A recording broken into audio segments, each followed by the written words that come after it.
정확하게 얘기하면 이건 아니죠. 여러분 반갑습니다. 박영식입니다. 오늘 백운기 앵커님의 개인적인 일정으로 제가 또 오늘 여러분들과 함께하게 됐습니다.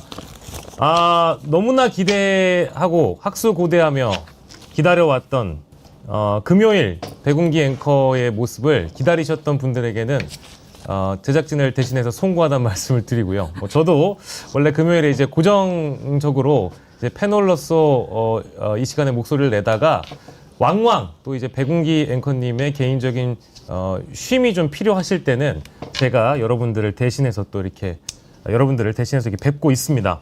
네. 아이고 이선자님, 백운기 앵커님 안녕 해주셨는데 백운기 앵커님이 없으셔가지고 많이 서운하시겠네요. 나그네님께서는 백운기님 혹시 방송통신위원장 심사 받으러 가셨나요? 뭐 이런 댓글도 주시는데 뭐 함구하도록 하겠습니다. 예, 상상에 또 매력이 있는 거니까 상상하실 분들은 뭐 얼마든지 또 상상해 주셔도 될 것 같고, 이정아님 그럼에도 불구하고 반갑다고 또 인사해 주셔서 너무너무 감사드리고, 신둘렴님 시작을 김용남 씨 성대모사로 하시면 어떨까요? 뭐 이런 말씀도 주시는데 저희가 뭐 막간을 또 활용해가지고 잠시 뒤에 원포인트성으로 성대모사 잠깐 들어가도록 하겠습니다. 자, 우리 이선자님, 수정량님, 바람꽃님, 예, 랑님, 만도리님 많은 분들 감사드리고, 예, 저희 지금 시작하면서 속속 많은 분들이 이제 유입되고 계신데, 이제 금요일 방송은 백운기 앵커님이 없다고 해서 우리 정어리원들의 동접자가 너무 적어지거나 이 성과 측면에서 뭐랄까 좀 뒤처지기 시작하면 백운기 앵커님이 휴가를 못 가시거나 개인적인 용무를 돌보지 못할 때가 있습니다. 그러니까 앵커님께도 쉼이 필요하다고 생각되는 분들이 계신다면 좋아요도 눌러주시고 원래 이제 보시던 방송 그대로 시청해 주시길 부탁드리겠습니다. 예, 오늘 가득 좀 채워보도록 하겠고요. 유익한 내용들로 가득 채워보도록 하겠고요. 잠시 뒤에 광고 보고 돌아오도록 하겠습니다. 깨어있는 시민의 조직된 힘이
네, 금요일 순서 여러분들과 함께 하겠습니다.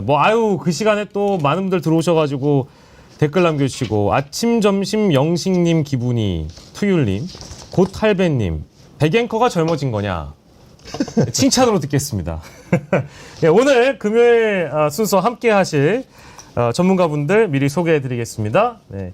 김유정 전 의원 그리고 김종욱 전 민주연구원 부원장과 먼저 함께하겠습니다. 어서 오십시오. 네, 안녕하세요. 예, 아유 반갑습니다. 그리고 김용남 전 의원은 여러분들 다 아시는 것처럼 잠시 뒤에 오시면 다시 모시도록 하겠습니다. 야, 근데 오늘 오전에 사실 엄밀히 얘기하면 오늘 진짜 자정에 가까운 시간이었죠. 일단은 특검 후보들이 검토가 다 그 짧은 시간에 완료가 됐나 봐요. 네. 특검 후보들에 대한 특검의 지명이 있었고, 오늘 오전에는 민정수석의 사의 표명이 있었고, 굉장히 또 빠르게 대통령실이 브리핑했습니다만 이 사표를 수리했다, 이런 보도까지 나왔습니다. 강유정 대통령실 대변인의 발표가 있었고요.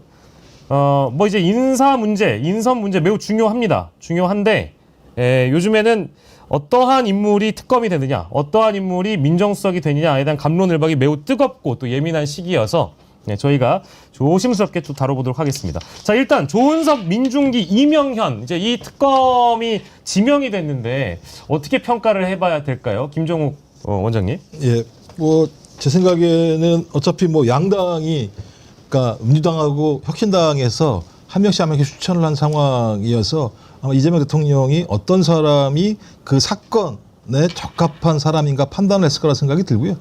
지금까지 계속 해오면 뭐 과거의 어떤 본인의 성향이나 본인의 어떤 이력과 무관하게 그 사람이 이 사건에 가장 적합하게 효율적으로 수사를 진행할 수 있는 것인가라고 하는 부분들을 가장 중요하게 본 것 같아요. 그래서 뭐 아시겠습니다. 11시, 그러니까 어제 11시쯤에 아마 결정이 났는데 네. 그 이전에 뭐 조은석 특검 임명된 분에 대해서 뭐 논란도 좀 있었고 네. 누가 되냐 마냐 이런 얘기들이 많았음에도 불구하고 이런 결정을 빨리 한 부분들은 그런 잡음들을 빨리 중단을 시키고 수사에 빨리 착수하는 것 자체가 예. 국민들이 요구하는 부분이라는 생각이 들어서 이재명 대통령 특유의 속도감을 가지고 특검 문제, 특히 이 부분은 국민들의 여론 자체가 매우 높았잖아요.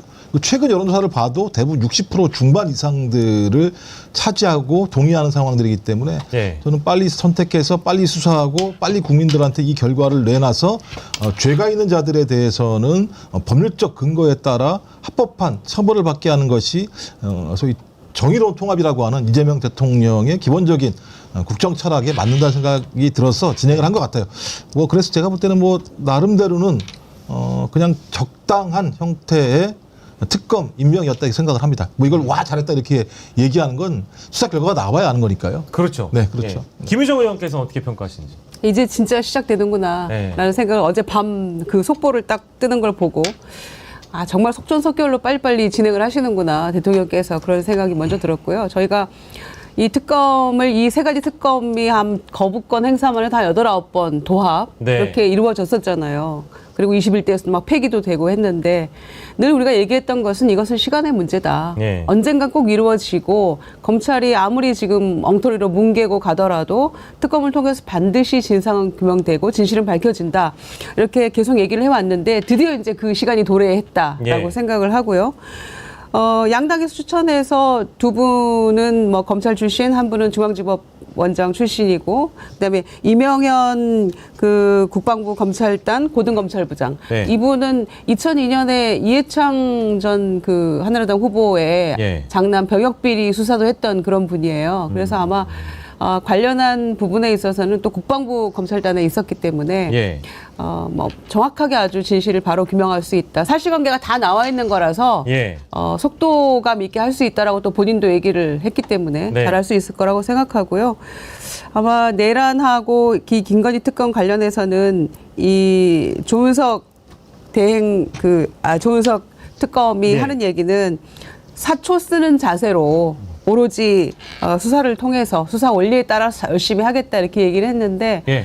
어젠가 그제 보니까 그 김의겸 의원이 그 공개한 거 있잖아요. 예. 이 조문석 특검이 없었다면 박근혜 최순실 국정농단도 진실을 밝히기 어려웠을 것이다. 이게 그냥 묻혀버렸을 것이다. 이런 글을 올리셨더라고요. 그러니까 뭔가 하여튼 그 정의로운 것을 진실을 밝히기 위해서 그간 많은 노력을 했던 분이기도 하니까 예. 저는 앞으로 수사 준비 기간 포함해서 한 170일간 정말 속도감 있게 제대로 진상을 규명해 주리라 기대를 하면서 예. 지켜보겠습니다. 뭐 두 분 다 이제 결국 결과로서 입증이 되는 거니까 이제 훌륭한 지명이었는가는 결과를 또 봐야 되는 것이고, 뭐 저희가 이미 대통령께서 지명을 하셨기 때문에 이것에 대해서 뭐 더 평가를 하지 않아도 되는 시점이긴 합니다만은 아까 이제 김종욱 원장님께서 말씀 주신 부분 중에 조은석 특검이 이제 과거에 뭐 어떤 지점들이 좀 논란이 됐었는지는 잠깐 뭐 짚어볼 텐데 잠깐 저희 화면 다시 보여주시겠어요? 이 세 분이 어떤 이력을 가지고 있고 또 어떤 활동을 해왔는지는 아까 사진 밑에 글자가 나와 있죠? 저 그 글을 참조하시면 되겠습니다. 그리고 뭐 조은석 이 특검의 경우에는 감사위원으로서 또 외로운 싸움을 또 해오셨던 걸로 저도 기억을 하고 있고요.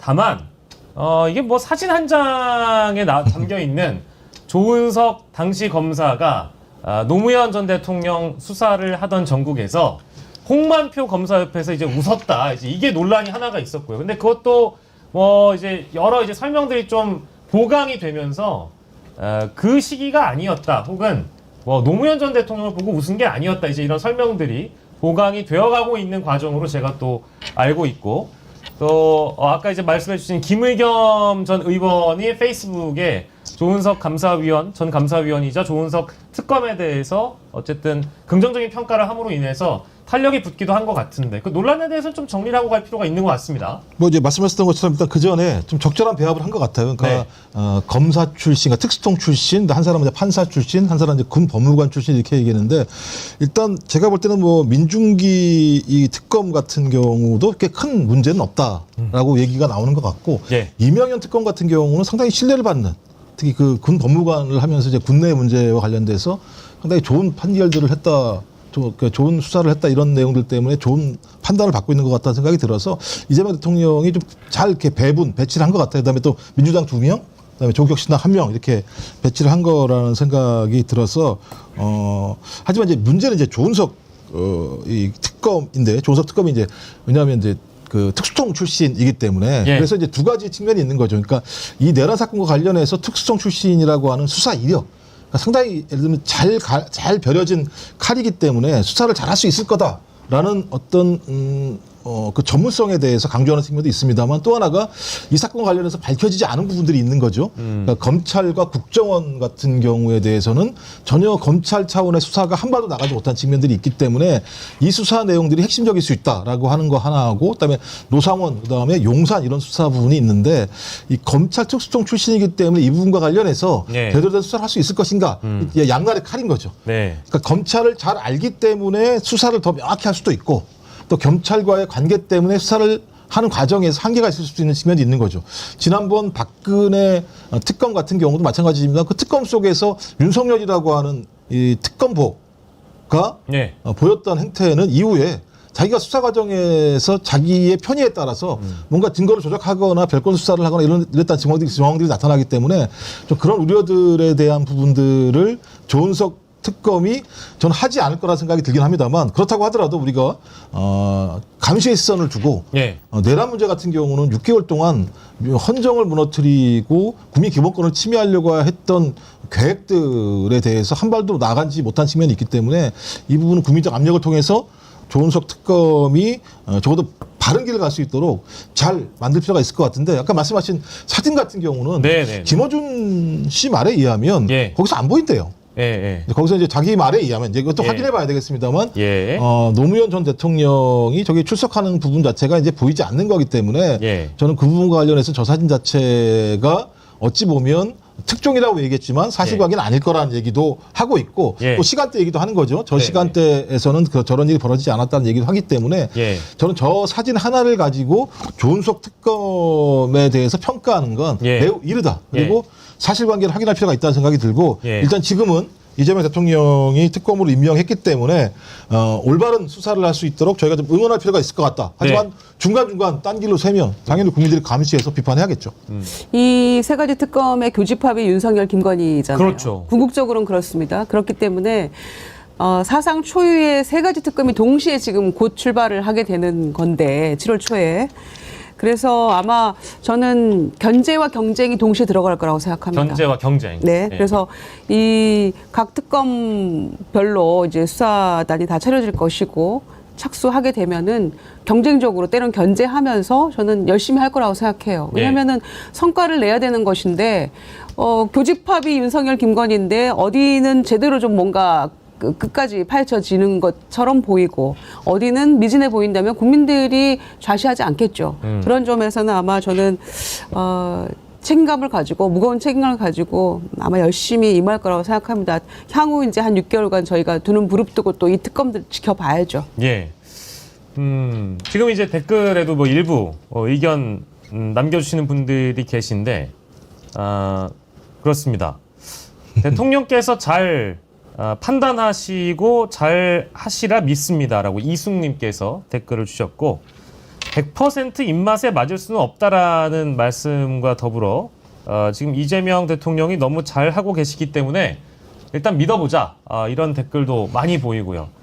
이 의견과 또 다르게 손연자님께서는 국민이 지켜보고 있다는 걸 명심해서 철저히 특검을 해주시길 바란다. 그러니까 기존에 있었던 뭐 논란이나 뭐 이런 것들은 언론에서 뭐 검증 차원에서 혹은 보도의 차원에서 접근할 수 있는데 사실 대통령이라는 분이 가장 많은 정보를 얻지 않겠습니까? 특히 이제 인선과 관련돼서는 지금 떠도는 이야기들이 사실인지 아닌지에 대한 판단을 하지 않고 임명하기는 어렵기 때문에 대통령께서 충분히 숙고를 하셔서 이런 결론을 내렸을 거라고 저도 믿고 이제 과거에 있었던 논란이나 이런 것들보다는 이제 앞으로에 있을 수사의 과정이나 결론들이 훨씬 더 중요할 것이다. 이제 이렇게 우리가 정리를 좀 할 수 있겠습니다. 예, 두 눈 부릅뜨고 또 견제하고 지켜봐야 됩니다라는 이면정님의 말씀도 함께 소개를 해드리고요. 공정하고 신뢰할 수 있는 특검이 됐으면 좋겠다. 그리고 내란 척결이 우선인데 대충 하셨을 리가 없다. 이제 이런 댓글까지 저희가 함께 소개를 해드렸습니다. 말씀하셨던 것처럼 내란 특검은 진짜 중요합니다. 지금 맡겨놨던 검찰의 수사를 보면 제가 볼 때 한 발도 나간 게 없어요. 지금 했다라고 하는 게 내란 우두머리 혐의 받고 있는 윤석열. 네. 그다음에 거기에 참여했다라고 하는 장성급 인사들을 제외하고는 저는 그 외의 부분들, 그러니까 지금 국무위원들 같은 경우도 혐의가 경찰 수사를 통해서 드러나고 있는 상황이지요. 그다음에 지금 국민의힘 같은 경우는 계속 정치보복이라고 얘기합니다만 추경호 그 당시 원내대표가 했던 행위를 보면 도대체 이해할 수 없는 행위들을 했던 측면들이 있고요. 네. 검찰의 수사를 보면 딱 가두리 양식장처럼 딱 가둬놓고 그 밖으로 못 나가게 했던 측면들이 있고 네. 국정원 같은 경우도 국정원과 검찰이 선관위에 어떤 오겠다라고 한 얘기들 분명히 있었고 제일 중심으로는 용산에서 벌어지고 있는 상황에 대해서는 한 발도 나가지 못한 측면들이 있어요. 네, 네. 비화폰이 1000여 개가 지금 나갔고 김건희 씨 같은 경우도 그 비화폰을 가지고 고위직과 통화했다는 내용들이 나오는 상황입니다. 노상원 수첩들을 보면 거기 제가 볼 때는 인간 같지 않은 내용들이 거기 적혀 있어요. 거의 뭐 사람을 갖다 어떻게 죽일 것인가에 대해서 거의 적어놓은 어떤 내용들이 있기 때문에 이 사건은 매우 반인륜적인 사건이고 헌정 파괴적인 행위이기 때문에 이 부분 수사만큼은 철저하게 진짜 저는 특수통 중에 특수통이 와서 진짜 끝까지 추적해서 사실을 밝혀내야 된다. 이렇게 해야지 나중에 누구라도 정치를 하는 사람이나 권력을 추구하려고 하는 자들이 그런 생각을 엄대도 안 두겠죠. 전 그래서 조은석 특검이 특수통에 있었기 때문에 수사를 잘할 거라는 생각이 들긴 합니다만 또 국민들이 진짜 매서운 눈초리로 제대로 하고 있는지 쳐다봐야 된다. 이 두 가지의 각도를 가지고 특검의 본체를 밝히는 것이 가장 중요한 이번 3특검 중에 핵심이라고 생각을 합니다. 네. 말씀드리는 순간 저희 금요일의 패널 중에 서초동에 가장 고관여하고 계신 서초동 고관여층 우리 김용남 의원님 오셨습니다. 예. 제가 또 이 자리에서 뵙게 되니까 좀 기분이 좀 이상하긴 하네요. 아니 제가 들어오면서 바로 박영식 앵커는 어디 갔어요? 라고 했는데 여기가 오늘 백앵커님 휴가를 가셔가지고 제가 대신하고 있습니다. 안 그래도 저희가 이제 김용남 의원님 오시기 전에 조은석, 민중기, 이명현 특검 지명에 대한 이야기를 하고 있었습니다. 뭐 어제까지 각 정당의 후보자 추천이 있었는데 아주 놀라운 게 일단 첫 번째로는 대통령께서 굉장히 빨리 지명을 하신 것 같고 뭐 물론 그 사이에 후보자들의 면면에 대한 검토도 충분히 하셨을 거라고 뭐 믿어 의심치 않지만 근데 인선을 굉장히 빨리 하셨다라는 생각이 좀 들어가지고 그게 좀 놀랍고요. 그리고 민주당 추천 인사 2명 그리고 조혁당 추천인 3명이지 않겠습니까? 조은석, 민중기, 이명현 이 세 분에 대한 평가를 좀 해주시면 좋을 것 같아요. 일단 제가 보기엔 가장 적절한 인사를 고른 것 같고 네. 그에 앞서서 이거 대통령실 비서실장이나 대변인 이런 사람도 어떻게 살아요? 그 야심한 시각에 발표하고 정리하고 하니까 예. 아니 이게 시도 때도 없이 막 일거리가 밀려드는 거잖아요. 그러니까요. 어제 추천이 돼서 뭐 빠르면 주말에 되겠지. 이게 네. 3일 이내에 하도록 되어 있으니까 그렇죠. 뭐 아주 빠르면 금요일 아니면 토요일이나 일요일쯤 되지 않을까 했는데 그냥 어제 밤 11시 좀 넘어서 바로 됐어요. 예. 일단 그 조은석 전 고검장은 워낙 수사를 오래 했던 분이에요. 그리고 그 특수부 쪽에서 근무 경험이 많고 그렇기 때문에 수사와 관련해서 걱정할 필요는 전혀 없겠다라는 생각이 들고 민준기 전 법원장은 물론 법원에 오래 계셨고 수사를 하지는 않았습니다만 그 특검보나 수사팀장을 수사 경험 많은 사람을 좀 꾸려서 그렇게 꾸려서 하면 특검으로서 큰 틀의 방향과 법률적인 어떤 문제점이 없도록 그 가이드를 해주면 충분하니까 잘 하실 거라고 믿고 근데 제 개인적으로는 세 개의 특검 중에 수사 난이도가 가장 높은 거는 김건희 특검입니다. 아 그렇습니까? 아니, 물론 중요하기는 내란 특검이 제일 중요하죠. 내란 특검이 제일 중요하지만 김건희 특검은 일단 건수가 많아요. 많고 이거는 필히 해외 쪽도 한번 스크리닝을 해봐야 될 필요가 있어 보여요. 근데 이게 뭐가 한번 해외로 나가면 훨씬 어려워지거든요. 수사하기가. 그래서 난이도는 이게 제일 높을 거다. 그리고 최상병 특검 관련해서는 역시 군대에서 시작되고 거기서 벌어진 사건이기 때문에 군을 잘 알고 군 검찰관으로서 오랜 경험을 쌓은 이명현 전 합참 법무실장이죠. 그 부분이 이제 군 검찰관 출신이니까 뭐 적절한 인사가 이루어졌다라고 봅니다. 뭐 언론에서 분석하기로는 이게 세 특검 다 사실은 김건희, 윤석열이 주요 수사 대상이기 때문에 그렇죠. 누가 먼저 신병을 확보하는 뭐 아까 이제 우리 김유정 의원께서 경쟁과 견제 뭐 이런 말씀도 해주셨거든요. 근데 뭐 사실 우문일 수도 있는데 뭐 누가 먼저 확보하느냐가 이 특검팀끼리 실제 경쟁이 되긴 하겠죠. 그거는 사실은 수사하는 사람 입장에서는 당연히 욕심내죠. 그런가요? 그러면 김건희 특검이 제일 중요하다고 하셨으니까 김건희의 신병을 가장 먼저 확보할 것은 당연히 김건희 특검일까요? 어떻습니까? 아니, 그러니까 중요한 건 내란 특검이 중요한데 수사의 난이도. 그러니까 이거는 지금 캄보디아를 비롯해서 해외 관련된 부분이 조금 의혹이 드러나고 있잖아요. 근데 이게 해외에 나가면 일단 어려워요. 돈이건 뭐건 우리나라 영역에서 벗어나면 수사하기가 훨씬 까다로워지거든요. 그래서 난이도가 높은 것인데 제가 보기엔 워낙 관여한 게 많아서 사실은 최상병 특검도 그렇고 김건희 특검은 아예 본인이 그 법률 안에 나오는 중요 인사 내지는 주인공이고 그래서 어느 쪽에서 더 먼저 신병을 빨리 확보할 거냐 그리고 보면 지금 경찰과 검찰도 2차, 3차 소환을 거듭하고 있잖아요. 그거 돌아가기에 따라서는 특검 출범 전에 일단 기존의 경찰이나 검찰에서 먼저 신병을 확보하고 특검 수사가 시작될 가능성도 있을 것 같아요. 그렇습니까? 왜냐하면 9일날 다시 3차 소환 통보를 했는데 그래도 안 하면은 뭐 강제로 잡아오거나 아니면 구속영장을 청구할 수도 있는 상황이고 특검은 지금 아무리 임명했다고 하더라도 준비하는 기간들이 좀 걸리잖아요. 한 달 내지 한 달 보름 이상 걸리는 게 있으니까 그 이전에 검찰이나 경찰 또 특히 경찰 차원에서는 자기도 이 과정에 뛰어들어야 되니까요. 기본적으로 성과 중에 하나니까 그렇게 할 수도 있을 거라는 생각이 들기는 합니다. 일단은 뭐 그 정리하는 차원에서 일단 말씀을 좀 드리자면은 당연히 이제 특검이 정식으로 출범하게 되면 기존에 했던 수사 기관들의 수사 내용들은 전부 다 특검으로 전부 다 인계하게 되어 있기 때문에 그 전에 수사 기관들이 이른바 이제 면피용으로 수사 대상들을 불러다가 수사하는 척이라도 할 거다 이제 이런 분석들은 있어 왔거든요. 근데 그런 차원에서 본다면 윤석열, 김건희 같은 경우에는 윤석열은 경찰의 소환 조사를 뭉개고 있고 김건희의 경우에는 검찰의 소환에 대해서 비공개로 조사하면 가겠다. 이런 식으로 지금 굴고 있기 때문에 특검의 역할이 더 주요하기도 합니다만은 뭐 그 전에 아까 이제 김용남 의원께서 말씀 주신 대로 혹시나 미리 신병 확보를 경찰이나 검찰 쪽에서 하진 않을까 그 대목도 좀 지켜보도록 하겠습니다. 참 근데 이게 그 특검에서 우리가 조직 장악력이라고 보통 부르나요? 특검의 조직 전체를 통할하고 장악을 하는 것도 매우 중요하다라고 하는데 이제 판사 출신 분들에 대한 혹시나 우려 이런 것들도 일부에서 나오는 것 같은데 그거는 걱정할 필요 없는 거겠죠?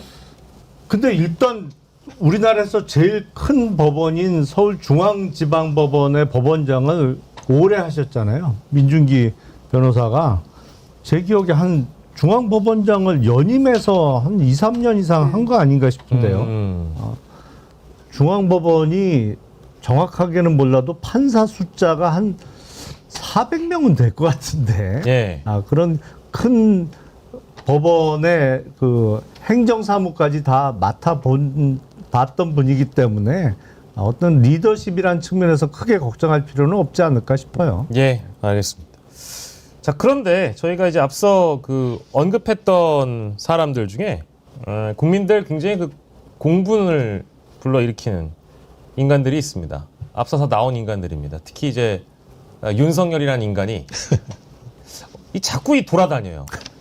이 내란 수계가 이 공개적인 자리를 활보하는 것도 굉장히 분노스러운 일인데 그 분노가 윤석열에게도 가지만 구속 취소 인용했던 직위원에게도 가는 거고요. 제대로 수사를 그동안 지연하지 않았던 지연시켜왔던 수사기관에게도 이제 분노가 향하는데 일단 그 사진을 좀 보고 갈까요? 예. 바로 이 모습입니다. 김유정 의원님. 저 사람이 과거의 대한민국의 대통령이라는 자의 모습인가요, 저게? 와, 다시 봐도 충격적이고요. 정말 자유로운 영혼이네요. 국민들과 나라를 이렇게 고통 속에 몰아넣고 한 4, 50년 후퇴시켜버리고 본인만 저렇게 자유롭게 활개치고 다닌다는 게 있을 수 있는 일인가요? 더군다나 어제 저 사진 공개되고 하는 시점이 2차 경찰 소환 날이었는데 그렇죠. 불응하고 지금 저렇게 다니는 거잖아요. 아니 일반 시민이 경찰이 소환했는데 저렇게 마음대로 다닐 수 있나요? 응하지 않고? 네. 그러니까 부부가 똑같아요.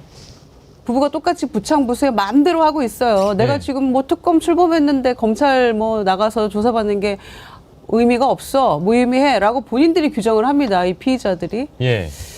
다시 봐도 충격적인 사진인데 정말 왜 저러는 걸까요? 그래서 저는 3차에도 불응하면 체포영장 청구해서 저는 강제 연행해서 수사해야 한다고 생각합니다. 네. 특히 경찰에서 부르는 그 이유가 그거잖아요. 비아폰 삭제 지시한 거, 그다음에 본인들 그 체포영장 집행할 때 강제로 막아라라고 그 명령하고 이랬던 것들 관련해가지고 경찰 수사 받아야 되는 건데 어떻게 저렇게 불응하고 제멋대로 다니는지. 그래서 그 서정욱 변호사가 어디 나와서 얘기한 것처럼 자기는 정말 문제없다, 무죄다, 낙천적으로 생각하고 있다는 말이 진짜 그렇게 생각하는가 보다라는 게 저 어제 반바지 모습에서 예.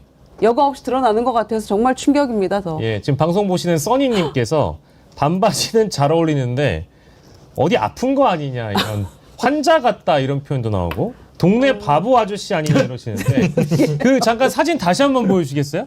사진 다시 보여주시면 아니 저게 상가입니다. 지하 상가의 내용이고 이게 그 팩트 체크를 좀 하자면 저게 반바지에 슬리퍼를 신고 나온 게 아니에요. 자세히 보면은 그 로퍼 같거든요. 로퍼네요. 구두의 일종이라고 해야 되는데 좀 편한 구두, 네. 로퍼류를 신은 것 같고, 그 다른 사진 또 있거든요. 아까 보면 저기 보면은 저기 입구가 뭐 이제 그 X 간판이라고 해가지고 간판이 달려 있는데 피부 가꾸기 뭐 요런 그 간판이 서 있다 보니까 마사지 받으러 가냐. 뭐 이제 이런 뭐 억측까지는 나오고는 있는데 이런 모습이 불편한 이유가 이제 이런 추측들을 다 뒤로 하고서라도 최근에 최은순이 김건희, 윤석열을 반복적으로 만나고 있거든요. 뭐 코바나 컨텐츠 사무실에서 만나는 장면이 포착됐다라든지 아크로비스타 정문에서 또 모 신문에 의해서 포착된다라든지 이런 게 버젓이 활보하는 것도 문제지만 결국에는 그 주요 수사 대상들이 진술을 맞추거나 증거인멸의 가능성이 있는 거 아니냐. 이제 이런 분노에서 오는 거잖아요, 김종우 원장님. 예, 그래서 제가 볼 때는 감옥 갈 준비하나?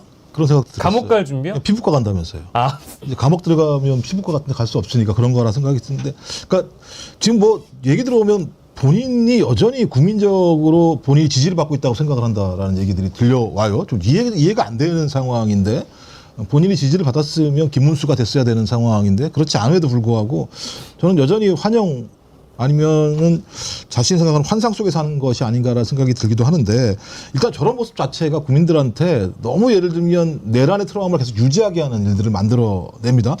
기본적으로 아까 말씀하셨지만 대한민국의 벽 앞에 평등이 있는 건가라고 하는 근본적인 질문을 할 수밖에 없는 상황인 거죠. 예. 그러니까 체포영장이 발부돼도 소위 탄핵당한 대통령임에도 불구하고 자기가 그것을 막는 행위를 벌였고 실제적으로 막아줬고 그 다음에 감옥에 갔는데도 불구하고 다른 사람과 다르게 유일하게 윤석열에게만 예외적인 법이 적용됐었고 예.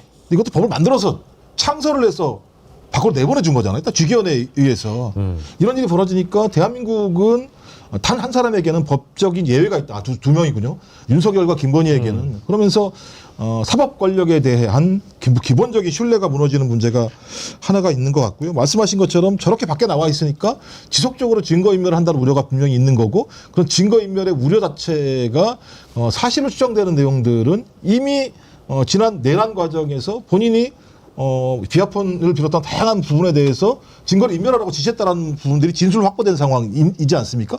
전 저 정도 상황이 나왔으면 계속 본인이 증거 인멸을 하라고 지시를 했다면 본인이 거기 행위에서 뭔가 문제가 있으니까는 그런 증거 인멸 지시를 했을 거 아니에요. 네. 그러면 즉각적으로 그런 사람들을 재구속해서 더 이상 증거 인멸이 없도록 만들어야 되는데 그걸 방치하고 있는 모습들을 보게 되면 어떤 형태로든지 지금도 내란이 지속되고 있다. 내란의 네트워크가 지금도 작동하고 있고 자기들의 죄를 최소화시키려고 하는 형태가 벌어지고 있다. 따라서 지금 마지막 기회죠. 특검이 시작되기 이전까지의 상황 자체가 자기들이 증거를 인멸할 수 있는 가장 좋은 적기이기 때문에 저는 그런 작업들을 할 수 없도록 해야 되는데 직위원이 할 턱은 없기 때문에 저는 경찰이라도 빨리 구속영장을 청구해서 감옥으로 보내야 되는 거 아닌가 생각이 들어요. 예. 근데 저희가 좀 내재적으로 접근을 해보면 김유정 의원님, 그 특검은 출범되고 곧 소환 조사를 받거나 수사 대상에 오를 거를 뭐 검찰총장 출신인 윤석열이 모르지는 않을 거고요. 김건희도 마찬가지일 텐데 왜 경찰이 부르는데 안 나오는 걸까요? 왜 저러고 다닐까요? 왜 버티기를 할까요? 그러니까요. 뭐 서면으로 답변하겠다 뭐 이런 말까지 했던데 네. 본인이 누구보다도 특검 팀 안에서 일을 해봤기 때문에 그 생리를 잘 알 거 아닙니까? 예. 그런데도 그냥 배째라가 아닌가 싶어요, 저는. 그리고 김건희도 마찬가지고요. 검찰이 뭐 주가 조작부터 해가지고 무혐의 처분 내리기까지 해왔던 행태를 너무 잘 알고 있고 명품백도 이제는 뭐 디올 뭐 300만 원짜리가 문제가 아니고 이제는 네. 뭐 너무 많은 백들을 받아가지고 이제 그것도 정신 없어요, 몇 개인지도. 그런데 검찰은 그냥 차일피일 미루기만 하다가 또 황제수사 한번 받고 그러고 끝쳤는데 대선 때는 또 선거에 영향을 미칠 수 있기 때문에 정말 자의식 과잉이라고 해야 될까요? 본인이 아직도 굉장한 위치에 있는 사람이라고 착각하고 있는 것 같은데 예. 대선에 영향을 미칠 수 있기 때문에 못 나간다 이렇게 했어요. 그런데 이제 끝나고 나니까 또 미루고 일자를 조정하는 중에 특검이 출발했으니 검찰 나가는 거는 무의미하다. 아니 이런 것들을 누가 이렇게 정하냔 말이에요. 네. 부부가 앉아서 우리가 어떤 논리로 지금 이거를 대응을 할까를 날마다 연구를 하는 건지 모르겠지만 어느 국민이 이렇게 할 수 있는지 그리고 파면당한 대통령과 그 부부가 부인이 앉아가지고 이렇게 멋대로 그냥 법을 해석하고 편의대로 그냥 안 나가고 불응하고 이런 모습 보니까 이게 국민의 분노 버튼이거든요. 그래서 하루빨리 신병 확보가 중요하다고 생각하고 이 말도 안 되는 이야기들을 이렇게 날마다 이렇게 늘어놓을 수 있게 하는 것도 정말 문제다. 빨리 특검이 하루빨리 출범해야 되겠다. 그러니까 이런 모습들을 지켜봤기 때문에 저는 G7 그 캐나다 출국하기 전쯤에 아마 특검 임명하고 가시려나 이렇게 생각을 했는데 시간이 없다. 빨리 해야 된다라는 생각이 아마 국민들이 이런 꼴들을 지금 지켜보시면서 분노하고 있잖아요. 예. 그러니까 이대로 더 둘 수 없다는 생각은 아마 공통적으로 우리가 공감대가 있기 때문에 빨리 임명하신 게 아닌가 싶습니다. 그렇습니다. 그러니까 내란 수괴가 거리를 활보하고 저렇게 버젓이 돌아다니는 것 자체가 이제 내란 선전 선동에 가깝다라는 거 많은 분들이 이해하실 거고 국민들이 이제 이재명 대통령의 시대가 되면서 어느 정도가 아니라 이제 평정심을 좀 유지하고 본인들의 일상으로 복귀하기도 바쁘고 이 시대를 살아가는 데에 어떤 만족 그리고 효능감을 느끼고 있는 와중에도 이런 모습들이 등장할 때마다 자꾸 그 12월 3일의 트라우마가 생각이 나고 또 분노가 다시 또 발화되는 순간들이 오는 것 같아요. 그래서 지금 우리 김유정 의원님 말씀이나 김종욱 박사님 말씀처럼 빨리 이제 재구속을 시켜야 된다라는 거고요. 어쨌든 정리하자면은 어차피 특검 가면 우리 나가야 되는데 뭉개자, 버티자 이제 이런 방식의 행위 아니겠는가라는 생각이 들고요. 저 부분은 집에서 늘 저렇게 입고 있나 봅니다. 김건희는 목 늘어진 티 입고 있었잖아요. 추억의 메텔림 이런 말씀 주셨고 큰 집 가기 전에 피부 관리하러 간 거 아니냐. 예, 길봉주님 이런 말씀 주셨고 이은주님 혹시 김건희 심부름 갔다 오는 거 아니냐 이런 말씀도 주셨고요. 저는 뭐 그런 생각도 했습니다. 마누라한테 김건희한테 혼나서 쫓겨난 거 아니냐. 뭐 이런 댓글들도 많이 보이시고. 나가 있어. 예, 나가 있어라. 아니, 뭐 얘기가 당신 때문 아니냐. 뭐 이제 이런 예 비판을 들은 건 아닌가 이런 생각도 들었습니다. 근데 얼핏 보니까 네. 머리를 깎은 것처럼 보이던데요. 다시 한번 사진 보여주시겠어요? 보니까 예, 이발을 윤석열이 머리를- 했을까요? 네. 아. 짧게. 머리를 짧게 깎은 깎았네요. 것 같죠. 예, 짧게 깎았네요. 예. 그리고 이제 그 법원에 출석하고 뭐 수사 받고 이럴 때는 좀 전문가의 도움을 받아서 머리를 좀 띄우고 예. 그렇게 나오는 것 같은데. 근데 그 물론 이제 조금 떨어진 곳에서 찍어서 선명하지는 않습니다만 머리 길이가 저 정도면 이제 기결수들이 저 정도 머리 길이로 깎아주거든요. 미리 깎았나? 미리 준비하는 것 같은데. 미리. 들어가기 전에 미리 준비했나 미리 보네. 마음의 준비를 하고 기결수 같이 이발을 했다. 네. 그래서 들어갈 준비. 재판이 진행되고 있으면 미결수죠. 아직 결정이 최종적으로 안 났으니까 그때는 이제 두 발을 깎지 않습니다. 이제 하지만 네. 확정이 되면 네. 기결수가 되면 자기 마음대로 이렇게 못 길러요. 예. 머리를. 네. 그러면 딱 저 정도 길이로 깎아놓거든요. 예. 그 길인데. 그러면 제정신으로 돌아온 건가요? 미리 한번 예행 연습해보고. 제가 들어가야 돼. 이런 건가요? 예, 어떤 분은 지금 감지 않아서 떡진 거예요. 아, 그런 건가요? 아이런님께서. 눌렸다는 얘기인 거죠, 그러니까? 예. 그러니까 저는 참 저 정신 세계가 의심스럽습니다. 우리가 보통 일반적으로 우리 복장이 가끔 이 어떤 사람의 태도나 자세를 결정하게 보이기도 하거든요. 근데 특히 전직 파면됐지만 국가의 뭐 대통령쯤 했다라는 양반이 이러고 다닌다는 거에 대해서 뭐 불쾌하게 느끼시는 분들이 굉장히 대다수 많이 보입니다. 제일 큰 문제는요. 네네. 죄의식이 없다는 거예요. 맞습니다. 저렇게 하는 행위는 뭐냐면 나는 아무런 죄가 없다라고 생각하지 않으면 저게 안 찍히겠습니까? 지금 얘도 기자들 카메라들 얼마나 사진 다 지켜보고 있을 건데 저렇게 그냥 일반 복장도 아니고 반바지에 저러고 다니면 야 나 찍어주세요라고밖에 안 되는 상황인데 그러니까 죄의식이 하나도 없다는 거예요. 전 죄의식이 없다라고 하는 건 그 3년 동안 저런 사유 방식으로 국정을 운영했다는 거잖아요. 그러니까 매우 공포스러운 거예요.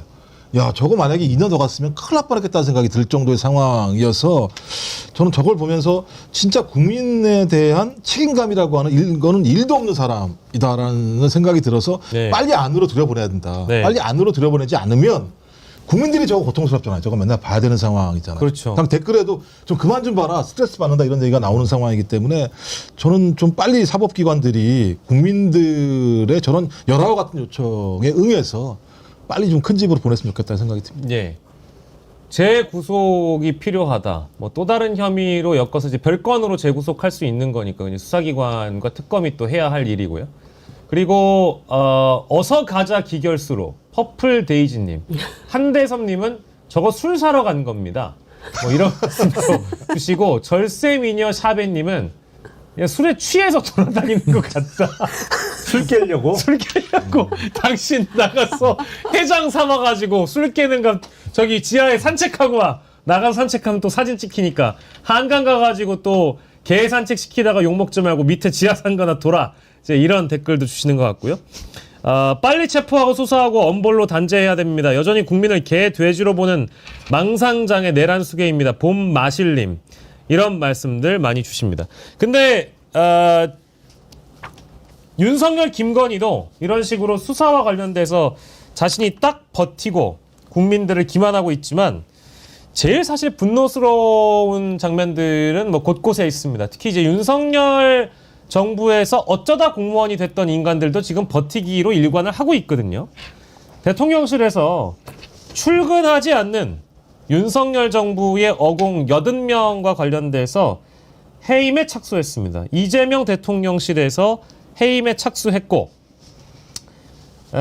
이게 사실은 용산을 무덤으로 만들어버렸던 자들에 대해서도 당연히 내란 특검에서 전 조사를 해야 된다라고 봅니다만은 그에 못지않게 실제 일을 하지 못하게 방해한 자들에 대해서도 엄단해야 되고 일을 하지도 않으면서 국민들의 세금을 갈취하고 있는 어공들에 대해서도 심판해야 된다라고 봅니다. 아니 김영남 의원님, 근데 왜 이 사람들은 버티고 세금 받아가고 있는 걸까요? 그렇게 말이 안 되는 거죠. 그러니까 상당수는 그만둔 것으로 알고 있어요. 그러니까 이른바 어공 중에 뭐 기자하다가 대통령실 들어갔던 사람들도 있고 꽤 많더라고요. 이 사람들 그냥 별정직인 거잖아요. 그러니까. 네. 근데 그 사람들 뭐 그 보면 그 금년 봄쯤, 그러니까 금년 봄에 많이 그만둔 것 같아요. 근데 아예 그만두고 안 나가는 거는 뭐 그렇다고 치더라도 예.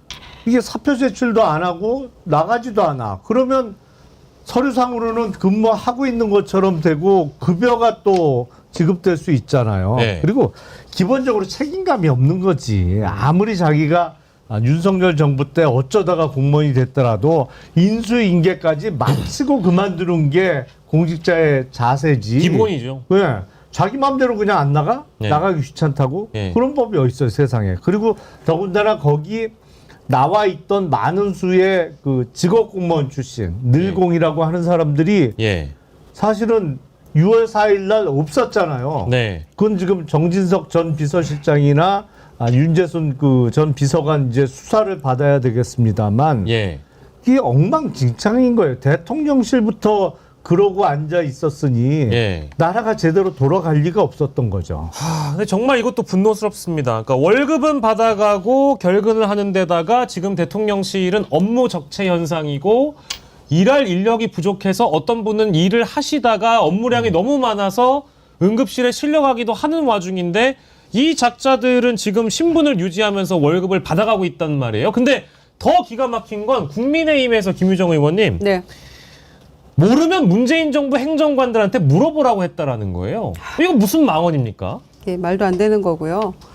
대통령실 정원이 한 440여 명 되는데 그중에서 이제 사표 내고 나간 사람은 차치하고라도 80여 명이 나오지도 않으면서 월급은 받아가면서 이렇게 지금 뭉개고 있다는 것은 어느 역대 정권에서도 정권 교체기에 한 번도 없던 일이에요. 이건 있을 수도 없는 일이고. 예. 그러니까 필수적으로 들어가서 지금 들어가서 일을 해야 되는 그런 필수 보직 자리에도 이 사람들이 지금 버티고 있으니까 일을 할 수가 없는 상황이 되는 거고, 그러니까 또 그 쓰러지기까지 하고 업무가 이제 과중하게 밀려오니까. 예. 특히 그분은 그 인사검증하는 그쪽 파트에 있는 국세청에서 온 분이라고 하는데, 그러니까 굉장히 지금 어려운 상황이죠.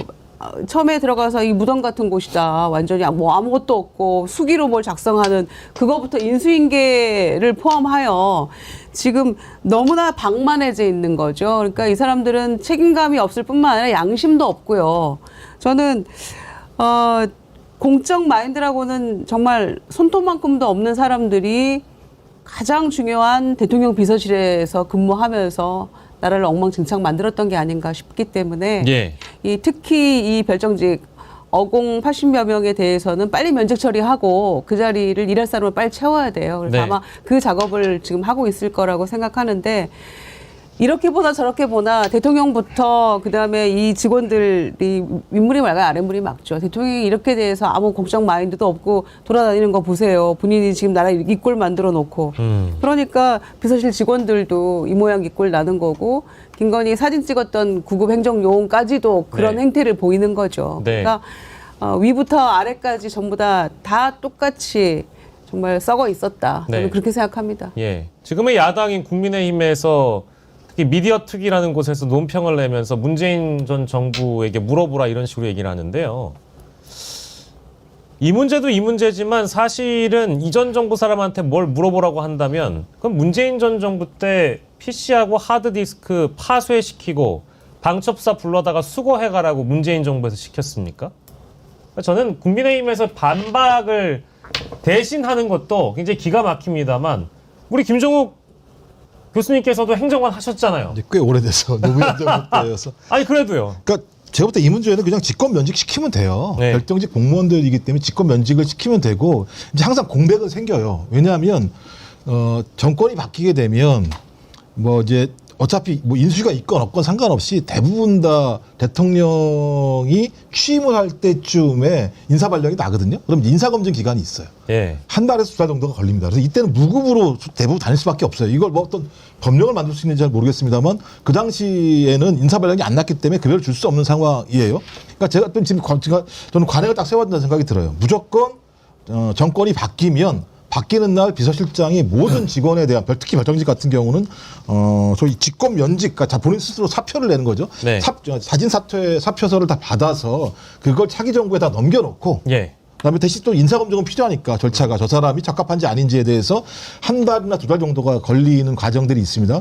대신 이제 이렇게 한 달, 두 달 정도 걸렸을 때 또 일하는 사람들이 있잖아요. 또 이 기간 동안에 대해서 어떻게 처리할 건지 이런 관행을 좀 세울 필요가 있을 거라는 생각이 들고 말씀하신 것처럼 무슨 예를 들면 국민의힘이라고 하는 정당에서 지금까지 사표도 자기 스스로 내지 않고 있는 사람들에 대해서 지금까지 변명을 해줄 이유는 없다. 그러니까 좀 공백의 여지는 분명히 있고 이 부분에 대해서 조치를 취해야 되겠습니다만 적어도 이건 탈핵당해서 파면당한 정부 때문에 그 이후에 국민의 선거에 의해 선택된 정부가 들어왔으면 일할 수 있도록 싹 정리해 주는 게 상식적인 거예요. 그러니까 일할 수 있는 턴을 안 만들어 놓고 일할 수 없게 다 때려 부시고 나갔던 그 그 대통령을 배출한 정당에서 저따구 식으로 예를 들면 논평을 한다라고 얘기하는 건 다시 한번 또 침을 베는 행위라는 생각이 들기 때문에 절차적 문제와 다르게 저렇게 얘기하게 되면 앞으로 싸움을 할 수밖에 없는 상황이 그러니까 벌어집니다. 국민의힘에서 문재인 정부 출신들한테 물어보라고 한 거는 그렇게 되면 윤석열 정부는 존재하지 않았던 정부예요?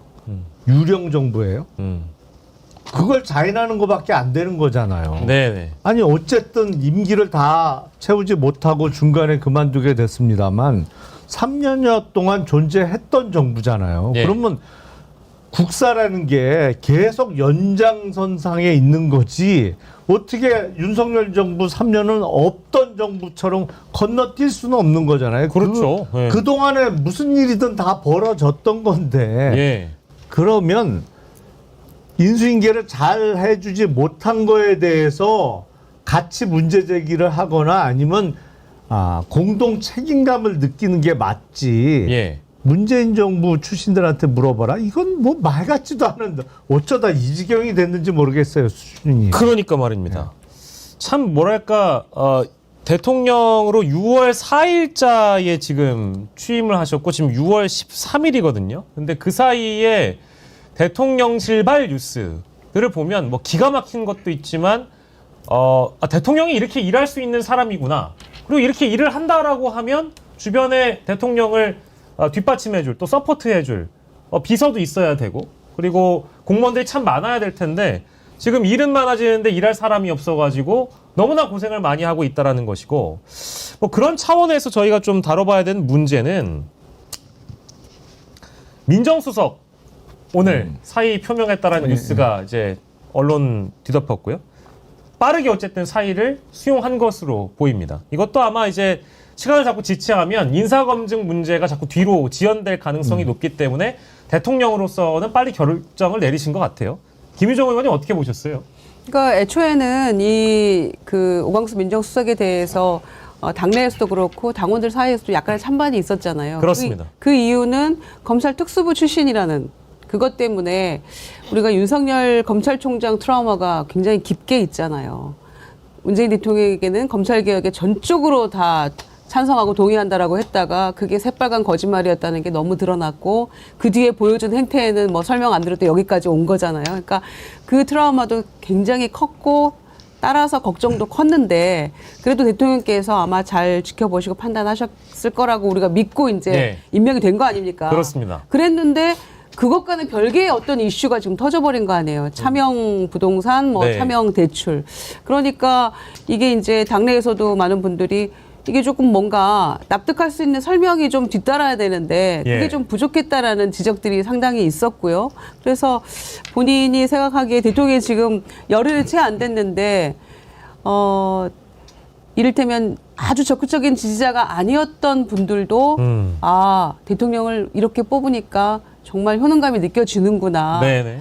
그런 생각들을 많이 하시잖아요. 특히 이제 한국거래소 가서 막 실무자들하고 막 어우, 정말 그런 대화 네. 이런 것들 그 전문 용어까지도 막힘없이 서로 대화하는 이런 모습 보면서 정말 실질적으로 어떤 정치 효능감을 느꼈다는 분들이 많거든요. 이제 그렇게 막 달려가고 있는데 오게티가 되면 안 되잖아요. 네. 그러니까 이제 본인이 판단을 한 것 같고 대통령도 뭐 아쉽고 안타까운 마음도 아마 동시에 드셨을 것 같지만 예. 정리하고 가는 게 맞다라고 보고요. 특히 민정수석이라는 자리는 지금 우리가 경찰 개혁도 앞에 두고 있고 공직기관 확립이라는 측면에서 지금 사정의 어떤 그 필요성도 있는 것이고 예. 그다음에 인사검증 특히 해야 되는 직접적인 그 부서잖아요. 그런 점에서 대통령께 더 이상 부담이 돼서는 안 되겠다라는 판단을 한 것 같고 신속하게 정리하고 가야만 다음 스텝으로 넘어갈 수 있다는 측면에서는 아쉽지만 잘된 일이라고 생각합니다. 저는. 예. 뭐 검찰 출신이시니까 오광수 민정수석 사의 표명은 이제 수용이 됐고요. 네. 이제 요 다음 인물을 또 지명을 하고 해야 되는 작업이 남아 있는 거잖아요. 근데 대통령의 일정을 보면 일요일에 아마 출국을 하시죠. G7 정상회의 참석을 위해서 일요일쯤에 아마 제가 알기로는 출국을 하시게 되는데 그 전에 그 민정수석을 지명할 수 있느냐의 문제 일단 하나가 있는 것 같고요. 근데 이게 만약에 지연이 되면 다음 주로 밀리게 됩니다. 근데 이미 뭐 다들 아시는 것처럼 국민 인사 추천제라는 것을 통해서 장차관 공공기관장 추천을 국민들에게 받고 있고 또 따로 대통령실에서 일할 수 있는 여러 인사들에 관련해서 검증도 필요한 상황인데 이게 이렇게 되면 어쨌든 뭐 조금은 지연되느냐 혹은 길게 지연되느냐 뭐 이런 문제가 있는 것 같아요. 어떤 절차로 나아갈까요, 김영남 의원님? 그 사실 오늘 금요일이니까 예. 일요일 출국이고 더군다나 요번에 보면 G7 회의에 이어서 나토까지 그 참석을 하기로 돼 있어서 상당히 해외 체류 기간이 길어질 수밖에 없어요. 예. 그리고 지금은 두 가지 큰 다자간 회의 준비하는데 여념이 없을 것이거든요. 그래서 민정수석 인선이 바로 될지는 좀 두고 봐야 될 것 같습니다. 지금이 제일 바쁠 때죠. 그렇죠. 정권 초기라 그렇죠, 그렇죠. 일이 쏟아져 나올 때인데 그 후임 민정수석을 그러면 또 검찰 출신을 임명을 할 건지도 지켜봐야 돼요. 예. 처음에 이제 오광수 전 수석의 재산 문제가 불거지기 전에도 검찰 특히 그 특수통 출신이라는 것만으로도 반대가 꽤 셌거든요. 예, 예. 하지만 대통령이 본인의 참모로 픽한 거니까 예. 믿고 기다려 보자라는 예. 게 조금 더 우세했습니다만 사실은 재산 관련한 비리 의혹이 터지면서 낙마를 했는데 예. 다시 검찰 출신을 민정수석으로 임명할 수 있을 것이냐 반발이 거센 거를 한번 경험을 했단 말이에요. 네. 그 부분도 지켜봐야 될 대목이고 제가 보기엔 제일 바람직한 것은 일요일 출국 전에라도 아니면 출국한 이후라도 뭐 전자결제 형태로 할 수 있는 거니까 예. 후임 민정수석을 빨리 임명하는 게 지금 밀려가고 있는 네. 인사검증 업무를 빨리 처리하기 위해서는 후임 인선이 시급하다. 그래서 G7 회의와 나토 회의를 마치고 귀국한 이후에 임명이 되는 것보다는 예. 출국 전 아니면 출국 중이라도 해외에서라도 전자결제 형태로 임명이 되지 않을까라고 생각을 합니다. 어쨌든 출국 후는 너무 늦다. 아니 귀국 후는 너무 늦는 거죠. 귀국 후는 너무 늦다. 예, 그죠, 예. 그죠. 귀국 후는 돌아오실 때쯤이면 시간이 너무 지체되다 그렇죠. 보니까 예. 너무 이제 업무도 적체되고 인사 검증도 적체될 거란 말씀이신데, 저는 한편으로 이런 생각도 해봤습니다. 그러니까 즉 이 오광수 전 민정수석과 관련된 초기 단독 보도가 경향신문으로부터 처음 나왔는데 그게 한 6일 전인가 5일 전인가 그랬던 것 같아요. 그러면 이런 논란이나 이런 어떤 그 사의 표명을 뭐 대비한다라는 건 뭐 어렵겠습니다만은 그래도 플랜 B로 혹시 내부적으로 검토했던 인사가 있을 수도 있는가? 뭐 이런 이제 의문점을 가지시는 분들이 더러 계시더군요.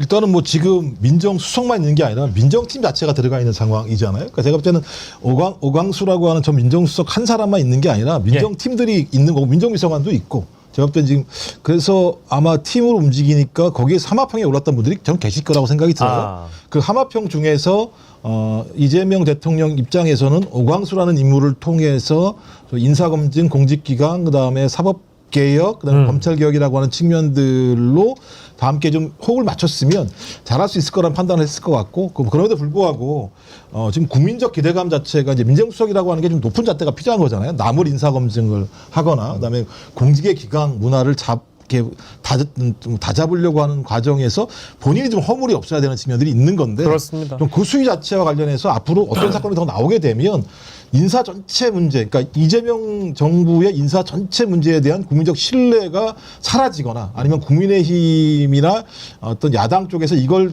하나의 고리로 잡고 끊임없이 또 전쟁과 같은 전쟁을 할 수 있는 가능성이 분명히 있기 때문에 그걸 미연에 막고자 했던 것 같아요. 전 그래서 뭐 인물이 없겠습니까? 예. 근데 이제 문제는 그 인물이 국민들이 보기에 저 정도면 좋다라고 하는 어떤 수준 위인가의 문제랑 지금 자체가 이제 인사검증을 제대로 할 수 없는 상황이니까 저분이 어떻게 살아왔는지 그러니까 그분 스스로가 밝히지 않으면 잘 알 수 없는 부분이 있잖아요. 이런 부분의 한계가 분명히 있기 때문에 여기에 대한 검증도 되게 중요할 거라는 생각이 들어서 하지만 그럼에도 불구하고 다른 건 몰라도 비서실장 그다음에 안보실장 좀 민정수석은 매우 빠르게 임명이 돼야 되는 거죠. 거의 가장 핵심적인 인물이니까요. 전 그래서 말씀하신 것처럼 당장 출국하시기 전에 결정이 안 된다고 하더라도 빠르게 검증하고 빠르게 어떤 선택을 해서 전자결제라는 방식을 통해서라도 민정수석이 지금 남아있는 인사검증 문제부터 시작을 해서 공직기강 그다음에 자기 진용, 민정수석 라인에 대한 정확한 진용을 짜는 부분들을 좀 빨리 할 필요가 있다. 대통령실이 잘 정리가 돼 있어야 됩니다. 그래야 이게 쭉쭉쭉 대통령의 속도감을 따라갈 수 있거든요. 제가 볼 때 지금 대통령의 속도감을 못 따라가는 것 같아요. 대통령실이.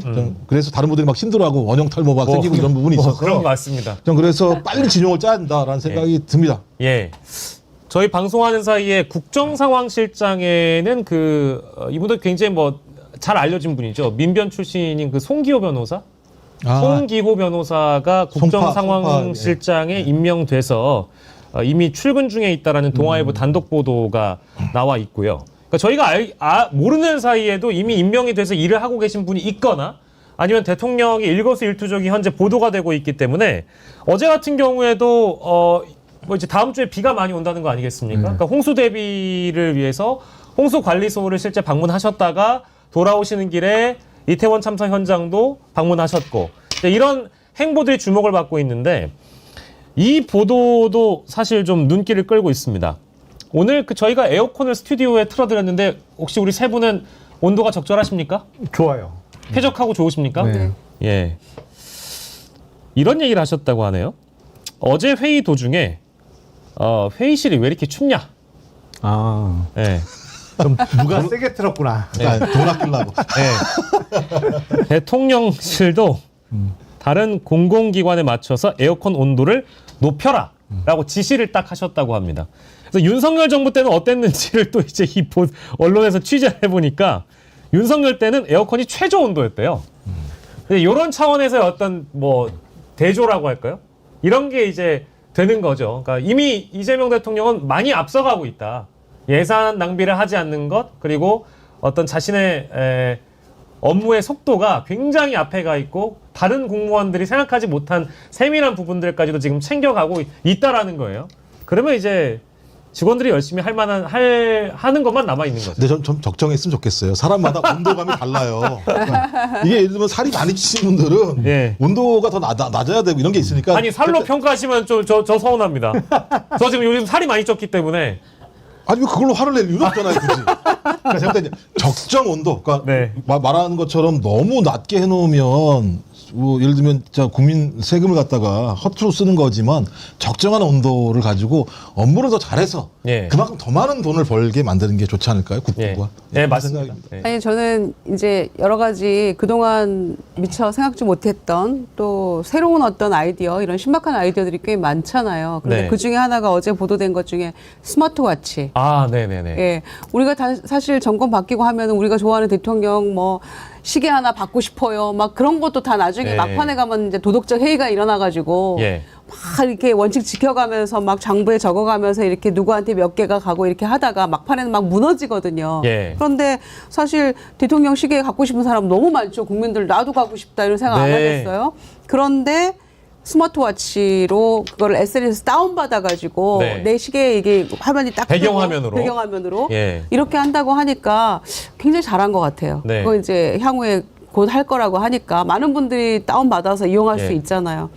지금 예. 저희 화면으로 보여드리고 있는데 네, 그래서 아주 이거는 디지털 소통 비서관이 이런 거 하는데 김남국 전 오. 의원이 아마 가서 이 아이디어 내고 잘하고 있는 게 아닌가 싶어서 예.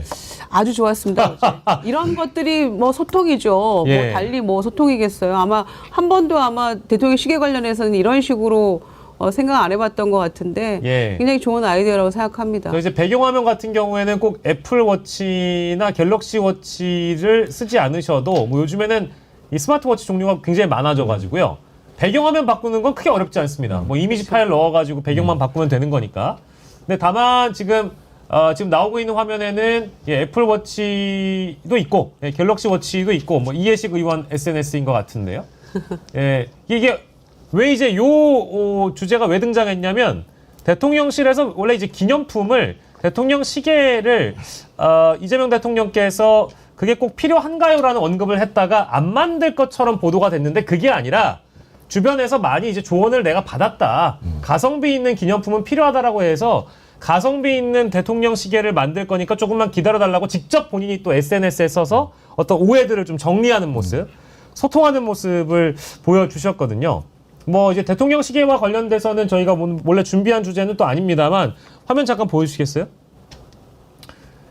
SNS를 주로 하시는 분들이 이렇게 또 인증을 해주고 계신데 원하신다면 얼마든지 저렇게 배경화면을 바꾸실 수 있다라는 말씀 더불어 드리면서 또 이제 꼭 그 전통적으로 그냥 노멀한 아날로그 시계를 쓰신 분들을 위해서도 가성비 있는 기념품이 곧 만들어질 예정이라고 하니까요. 이제 그 대목도 여러분들이 기다려 주셨으면 좋겠습니다. 예.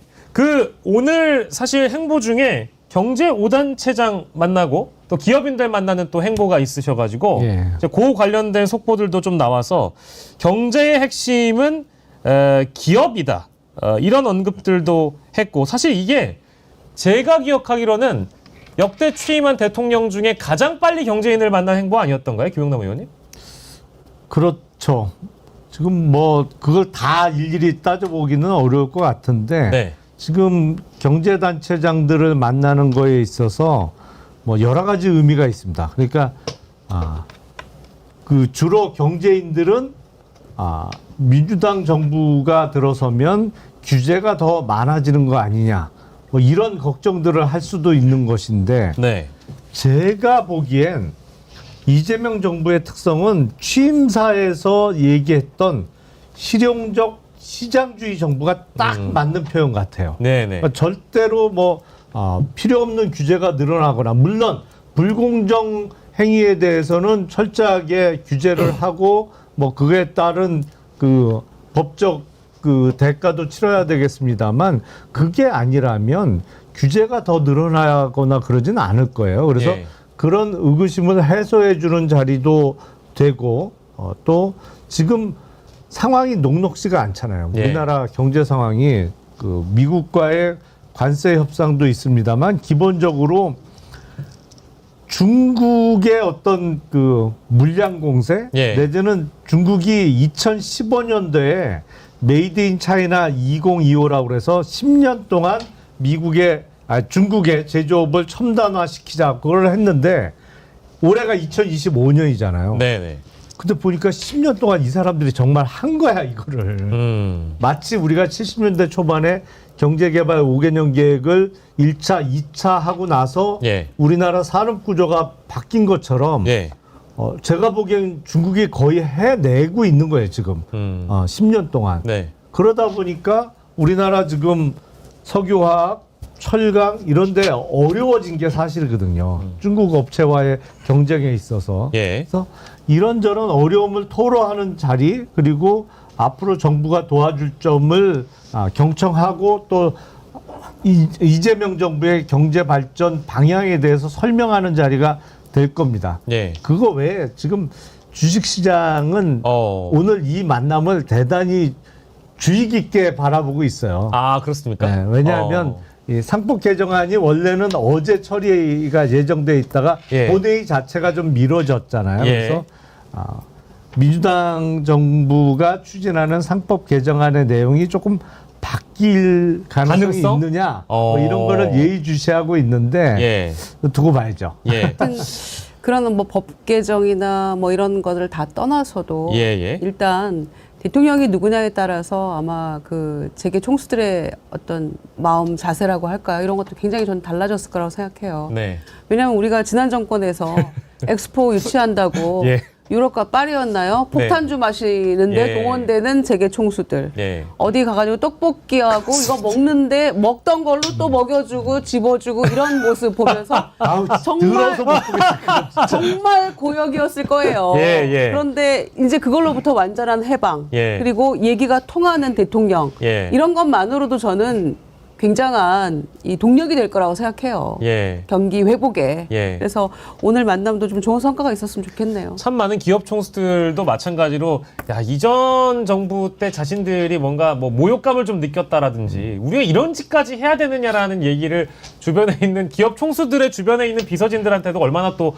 털어놨겠습니까? 근데 이제 오늘 이재명 대통령과 기업 총수들, 대기업 총수들 만나는 모습을 보니까 이재명 대통령은 기업에 적극 협력할 것이다. 이재용 삼성전자 회장 및 정의선 현대차 회장 등 5대 그룹 총수가 참석한 자리에서 정부의 제일 중요한 게 국민들이 먹고 사는 것이다. 그리고 기업들의 역할을 또 강조를 하면서 이재용 회장은 이런 얘기를 했다고 하네요. 대통령 자서전 읽어봤다. 라는 얘기를 했는데 기억하시겠습니다만은 이 후보 시절에 삼성 이재용 회장이 맨 처음 가장 만났죠? 선점에서 이재명 후보를 만났었잖아요. 그래서 여러 가지 정치적인 억측을 낳기도 했었던 내용이 그런 대목들이죠. 그래서 그러면 은근슬쩍 이제 악수를 하면서 대통령님 제가 말씀드렸었잖아요. 뭐 이랬을까요 오늘? 어떻게 예상하십니까? 그건 아니겠습니다만 예. 일단 기업은 지금 환영하는 분위기는 맞는 것 같아요. 그러니까 이재명 네. 대통령의 정확한 철학이 국부를 만드는 건 기업이 중심적으로 만들 수밖에 없다. 네. 그래서 거기서 만들어진 국부를 가지고 어떻게 전체 국민과 함께 나눌 것인가의 문제는 그다음 문제라고 하는 측면인데요. 전 이런 측면에서 좀 기업이 호응을 해야 돼요. 예. 그러니까 적어도 정부가 기업을 위해서 전폭적인 지원을 한다라고 얘기를 하고 그걸 추진을 하면 기업은 기업 내부에서의 기업 민주화를 통해서 노사관계를 안정화시킬 필요가 분명히 있습니다. 노사관계가 안정화되게 되면 노동생산성 생산율이 오를 수밖에 없어요. 그러면 선순환 구조가 만들어지거든요. 그러니까 예. 기업을 지원하는 것이 정부의 역할이라고 얘기한다면 기업은 거기에 맞게 기업을 민주화할 필요가 분명히 있습니다. 이건 우리 경제민주화라는 조항도 분명히 있기 때문에 그래서 노사관계가 탄탄하게 만들어지게 되면 예. 기업 문화 자체가 좋은 문화가 되는 거잖아요. 그리고 거기서 같이 일하는 사람들도 행복할 수 있는 거잖아요. 그렇게 행복한 과정에서 만들어진 국부를 가지고 좀 더 상대적으로 평등하게 나눌 수 있는 구조가 만들어진다면 또 이 얘기를 하게 되면 또 나누자는 얘기냐라고 기업 차원에서 문제 제기할지 모르겠습니다. 아니 기업이 돈을 버는 이유가 뭐예요? 거기 같이 있는 이해 당사자들, 기업에 있는 다 이해 당사자들이 모여서 같이 그 큰 국부 만들어진 기업의 부를 갖다가 잘 나누면 되는 문제가 분명히 그렇습니다. 있기 때문에 그러니까 정부는 기업을 지원하고 기업은 자체의 민주화를 통해서 새로운 노사 문화를 만들어내고 이것이 또 다른 성장의 동력이 되는 이런 선순환 구조를 좀 빠른 시일 내에 정착시켰으면 좋겠다. 그리고 그것이 오늘 그 첫 만남이었으면 좋겠다 이런 생각을 합니다. 예.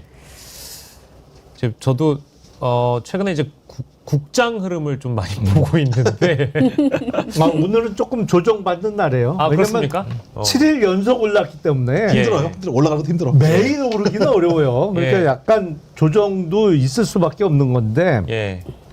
장기적으로는 계속 오를 겁니다. 오, 그렇습니까? 예, 또 이제 경제. 그래서 요새 예. 곧버스 사는 분들 꽤 많은데 저는 주변에 말려요. 절대 사지 마라. 아. 곧버스는. 네네.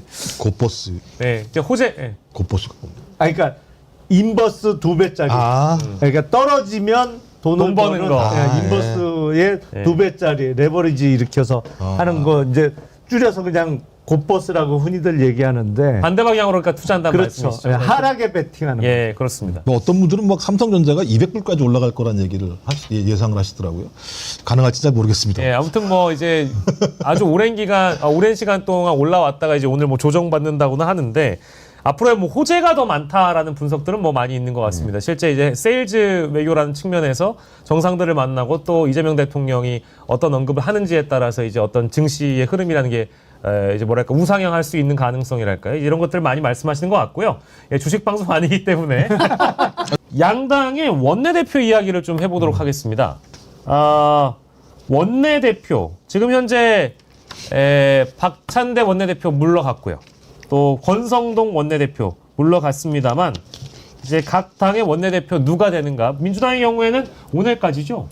오늘 3시까지 권리당원 투표 온라인으로 할 수 있고요. 예. 오후 2시에 시작합니다. 네. 그 국회에서 예. 원내대표 선거를 시작하기 때문에 예. 이제 그 과정에서 의원들 투표하고 막판에 20% 권리당원 투표한 것을 반영을 해서 종합해서. 네, 최종 이제 결정이 되죠. 분위기나 이제 흐름이라는 게 어떤지 궁금하기는 한데 이게 뭐 사실은 세 분에게 누가 될 것 같냐 이런 질문을 드리는 건 굉장히 누가 되는 것 같고 다만 분위기나 흐름 뭐 양상 요 정도 양태는 어떤지 좀 궁금한 것 같아요. 제일 이제 궁금해하시는 얘기가 최근에 있었던 이제 김병기 후보와 관련된 뭐 이제 이런 보도들이 이 원내대표 선거에 어떤 영향을 줄 것인가 이제 이런 대목인데 저는 이제 여러 방송에서 언급했습니다. 오히려 호재가 되고 있는 거 아닌가, 결집된 거 아닌가 이제 이런 분석도 가능한 것 같고요.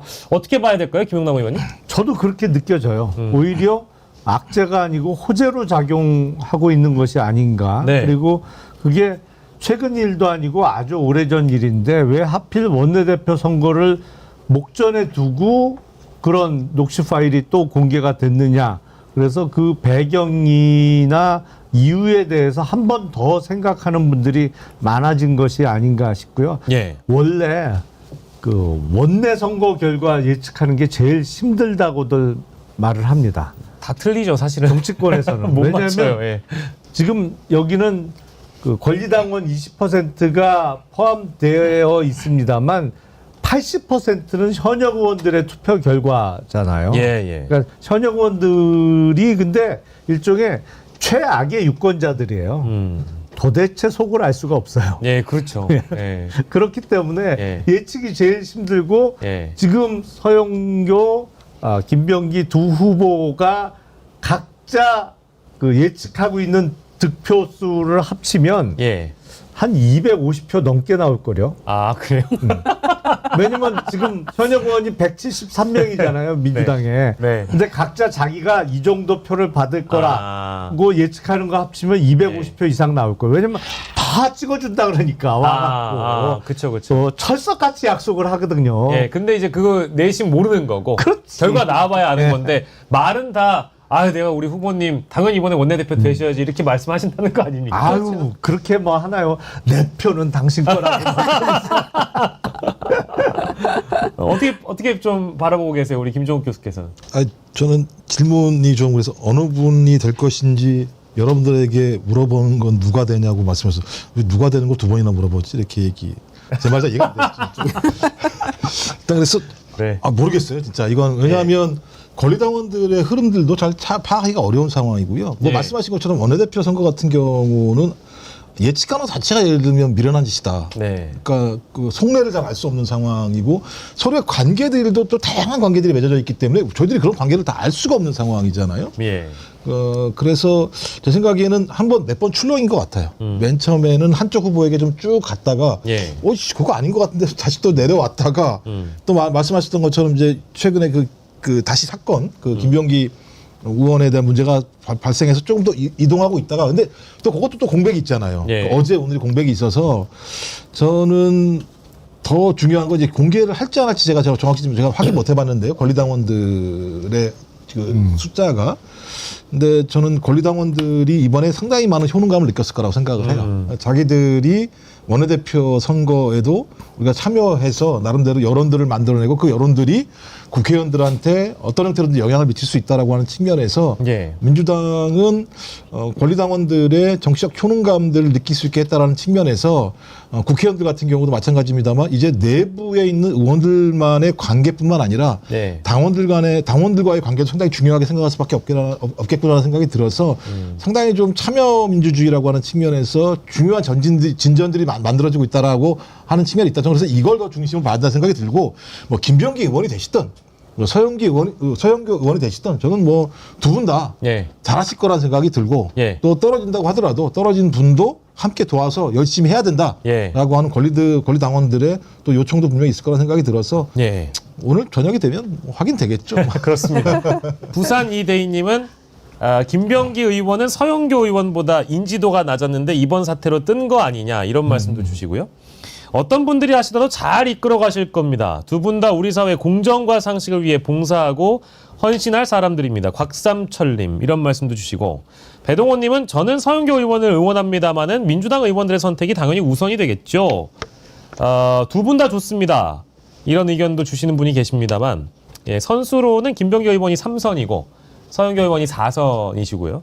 근데 이게 누가 더 친명이냐, 이른바 이제 찐명이냐의 싸움으로 언론들은 조명을 합니다만은 뭐 이재명 대통령 시대에서 누가 친명이냐 아니냐 이거 뭐 사실 구분할 것도 아니잖아요, 김종호 의원님. 특별히 그럴 일도 아니고요. 두 분 다 지도부에서 또 이렇게 저렇게 함께 인연 맺고 열심히 해오신 분들이라서 저는 뭐 능력이나 뭐 경쟁력 면에서 또 향후에 뭐 어떤 일을 맡겨놔도 두 분 다 잘하실 분들이라고 생각해요.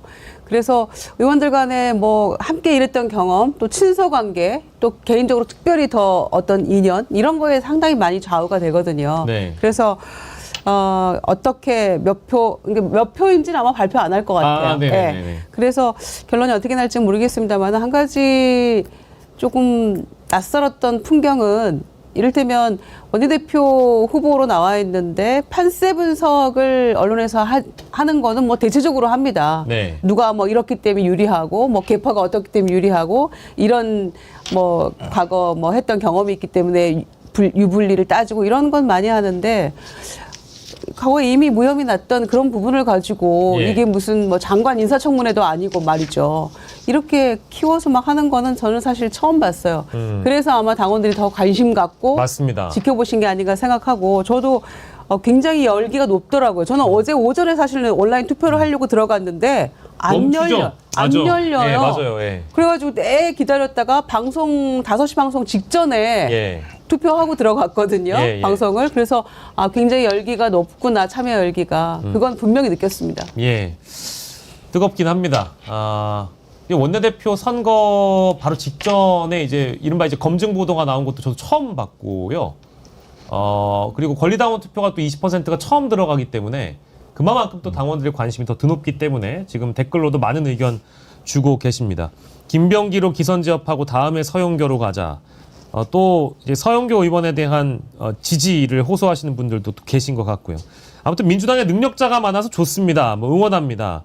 누가 되든 간에 큰 대한민국 만들어 주시길 부탁드립니다. 고맙습니다. 표고버섯이 좋아 이런 말씀도 주셨고 원내대표 결과는 오늘 나옵니다. 그럼 민주당 원내대표는 그렇고요. 국민의힘 원내대표는 16일에 제 기록은 16일에 맞죠? 네, 16일인데 맞아요. 네. 안 다루겠습니다. 왜냐? 어차피 또 도로 친윤당이 될 가능성이 매우 높기 때문에 저도 이런 예측이 가능한데 이 세 분에게 예상을 여쭤봐야 그 당은 어차피 또 도로 아까 보셨던 그 지하를 활보하는 윤석열의 사람, 과거 윤석열의 사람이 또 원내대표가 되진 않을까 그런 예상이 들어서 안 다루겠습니다. 근데 다만 물러난 사람 어제 그 권성동 원내대표가요 이제 기자회견을 했는데 그거 보고 나서 좀 이분이 무슨 말씀을 하시나 귀 기울여 들어봤는데 어이가 없었습니다. 일단 관련된 영상 잠시 보고 돌아오겠습니다. 윤석열 대통령의 경험 때문에 일어난 탄핵 정국에서 저는 여러 동료 의원님들의 간곡한 요청에 따라 원내대표로 출마했습니다. 이를 두고 일부 의원들과 언론은 왜 친윤이 원내대표를 하느냐라며 비난하기도 했습니다. 저는 윤석열 정권 탄생에 적지 않은 역할을 했습니다. 이후 저에게는 친윤, 윤핵관이라는 수식어가 늘 붙어 다녔습니다. 그러나 저는 대통령에게 아부를 한 적도 없고 특혜를 받은 적도 없습니다. 대통령직 인수위원회에 들어가지도 않았고 윤석열 정부 내각에도 참여하지 않았습니다. 오히려 저는 대선 시기부터 윤석열 정권 출범 이후까지 윤 대통령에게 여러 차례 쓴소리를 한 바가 있습니다. 이로 인해서 당대표 선거 출마를 중도에 포기한 바도 있습니다. 더욱이 저는 2022년에 이미 원내대표를 역임했습니다. 제가 자리에 무슨 욕심이 있었겠습니까? 저는 야, 이거 화면을 보고 이제 윤석열이 그런 생각하지 않았을까요? 야, 이 성동이가 말이 많네. 어? 야, 진짜 이제 내가 이제 아무것도 아니구나. 그러니까 열받아가지고 아크로비스타를 활보한 거 아닌가 싶을 정도의 생각이 들었거든요. 아니, 근데 죄송한데 제가 지금 저희가 세 분에게 이거 보여드렸잖아요. 제가 평가를 여쭙기도 좀 민망합니다만 무슨 말을 하는 건가요? 저분은 진짜로 윤핵관이 아니었습니까? 어떻게 보세요, 김민정 의원님? 네, 아무도 안 했고 특혜도 안 받았다고 하는데 체리떼봉 받았잖아요. 그렇죠. 네. 그리고 2022년에 원내대표 했잖아요. 그러니까 윤석열 정권 3년 동안에 알파요 오메가예요. 예, 왜냐하면은 2022년에도 원내대표를 했었고 예. 이제 마무리 원내대표를 한 거잖아요. 그렇죠. 추경 원내대표 후임으로 예. 절반 임기 채운 거잖아요. 그런데 핵심적인 역할을 다 해놓고 이제 와서 아니라고 한들 국민들이 사실은 아니었어? 이렇게 얘기를 하겠습니까? 그러니까 네. 이 정권과 나라 망친 주범 중에 한 명인데 본인 예. 저렇게 무슨 뭐 독배를 마셨다는 둥 내가 뭐 최선을 다했다는 둥 후회는 없다는 둥 이런 얘기가 뭘 이제 와서 무슨 소용이 있겠어요. 예. 더군다나 개혁을 위한 의총까지 이 취소시킨 당사자 아닙니까? 본인이 예. 무슨 권리로 그래놓고는 우리가 여전히 원팀이어야 된다 이런 얘기를 하고 있기 때문에 여전히 미몽에서 깨어나지 못한 한 사람을 마지막으로 보는 듯한 그런 느낌이었죠. 예, 김영남 의원께서는 어떻게 보셨습니까? 어떤 꿍꿍이가 있길래 저런 얘기를 하는 걸까요? 차라리 안 하는 게 나을 뻔했어요. 그냥 조용히 퇴임하는 거로 예. 하는 게 나을 것 같고, 그러니까 예. 주장하는 바는 그거 같아요. 나 크게 뭐 덕본 거 없어. 내가 당대표도 못했고 네. 윤석열 정부에서 내가 총리를 해보기로 했어. 장관 한 자리를 얻어갔기로 했어. 나는 뭐 득을 본 게 없다. 예. 이 취지를 주장하는 건데 예. 윤핵관 자체가 어마어마한 득을 본 겁니다. 사실은. 네. 정권의 실세다라고 소문나면 일단 만나자는 줄이 끝이 안 보일 정도로 길어져요. 그렇잖아요. 그래서 그거 한번 중독된 사람은 못 끊어요. 그래서 항상 권력 옆에 제일 먼저 다가가는 스타일들이 생기는 거예요. 네. 왜냐면 해보니까 너무 좋거든. 네네. 근데 자기가 뭐 총리도 못 해봤고 장관도 못 해봤고 내가 당대표도 중도에 포기했으니까 나는 뭐 아무것도 얻은 게 없어 라는데 예. 그 얘기를 듣는 국민들은 뭔 소리 하는겨. 그렇죠. 어? 네. 그 얘기가 나올 수밖에 없어요. 그러니까 차라리 저 기자간담회를 안 하고 아유 내가 이제 그만둔다라고 그냥 소셜 미디어에 저 이제 그만둡니다 한마디 하든지 아니면 예. 아예 그것도 안 하고 조용히 물러나는 게 차라리 나을 뻔했어요. 예, 그러니까요. 뭘 잘했다고 기자회견까지 하면서 사퇴 기자회견을 해요 지금. 아니 저는 뭐 그럴듯한 얘기 할 줄 알고 봤다가 뭔 소리 하나 해가지고 계속 보는데 이게 뭔가 싶어가지고 아니 뭐 이제 와서 이런 얘기 한들 뭐 달라지는 게 있겠습니까, 김종욱 교수님? 저 얘기해야 돼요? 네? 제가 볼 때 이제 연착륙하려고 하는 것 같아요. 권력 예. 연장의 꿈인 것 같고요. 그러면서 하나 걸어놨잖아요. 예. 비상계엄은 위헌 위법했다라고 하는 것을 명백히 밝힌다고 얘기하는 걸 보면 네. 또 다른 권력을 연장하기 위한 연착륙으로서 저렇게 예. 던져놓은 거라는 생각이 들어서 정신 못 차리고 있구나라는 생각이 들고요. 정신을 못 차리는 게 이재명 정부 국정운영에 도움이 되는 건지 안 되면 잘 모르겠으니까 건강한 야당이 존재한다라고 하는 건 의미가 있다는 생각이 들고 예. 국민들도 그런 것들을 통해서 견제균형을 할 수 있다라고 생각을 하긴 하는데 저렇게 정신머리 없이 지내는 것도 어찌 보면 이재명 정부가 속도감 있게 위기 상황들을 돌파하고 국정 운영을 잘 할 수 있는 또 배경이 될 수 있다는 생각이 들어서 예. 그냥 저러쳐라 이런 생각이 들기도 해요. 그러니까 국민의힘에서 법사위원장 자꾸 달라고 하는데요. 전반기 국회가 아직 끝난 게 아니기 때문에 지금 법사위원장 임기는 사실 민주당에게 남아있는 게 맞다. 뭐 이건 사실이니까요. 근데 이 야당이라는 게 견제를 한다라는 야당이라는 게 뭐 정상적이어야지 뭐 법사위원장을 뭐 관행에 따라서 뭐 고려를 해보거나 할 거 아니겠습니까? 고려해서도 뭐 저는 안 된다고 봅니다만 자꾸 저런 식으로 이제 목리를 부리니까 일단 정상이 되고 나서 좀 얘기를 하자. 뭐 그런 생각이 좀 들었습니다. 예, 오늘 정말 많은 분들과 함께 백운기 앵커님의 빈자리를 함께 저를 채워봤습니다. 저도 채웠지만 우리 세 분의 패널이 함께 채워주셨고 또 더불어서 여러분들이 댓글로 풍성하게 채워주셨습니다. 권성동이 윤핵관으로 아주 활약이 대단했지.